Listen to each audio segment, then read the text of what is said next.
The rise of దొండకాయ పచ్చడి గురించి బాతకాని కొడదాం ఇయాల. ఏండ్ల నుంచి కూడా దొండకాయ తింటే దిమాక్ పెరగదని చెప్పి ఫ్రైకి తప్ప దేనికి పనికిరాదు, పప్పుచార్లేస్తే ఎవడు దాన్ని తినడు, టేస్ట్ లో కూడా గంతగానం కాసుండదని చెప్పి మస్తు బేజత్ చేసిర్రు. ఇక ఎంతైనా పొట్టిగున్నా సరే మస్తు గట్టిది కదా. అప్పుడు ఒక ఆంటీ వాళ్ళ ఇంట్లో కొన్నే దొండకాయలు ఉండే అనమాట. కూరలు ఇంకా పప్పుచారు వేసి అంత క్వాంటిటీ లేకుండే. అప్పుడు ఆమె తిట్టుకుంటా ఈ పొట్టి మొక్కలని ఏం చేసినా వేస్ట్, ఇంతంత చింతపండు ఇంత మిగిలిన టమాటాలు వేసి పేస్ట్ చేసి పడేస్తా అని డిసైడ్ అయింది. గల్లనే గింతంత ధనియాలు ఇంకా జీలకర్ర వేయంగానే దాని నుంచి వచ్చే వాసనతోని మైండ్ బ్లాక్ అయిందనమాట.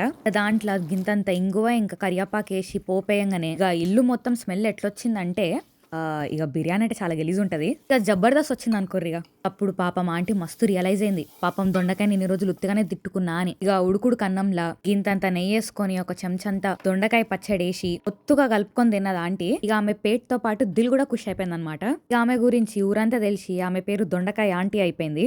మీరు కూడా ఆంటీ రెసిపీ ట్రై చేయాలి అంటే జల్దీ వేసుకొని తినండి, సమజ్ అయినట్టుంది కదా. సరే మరి ఉంటాం అలా.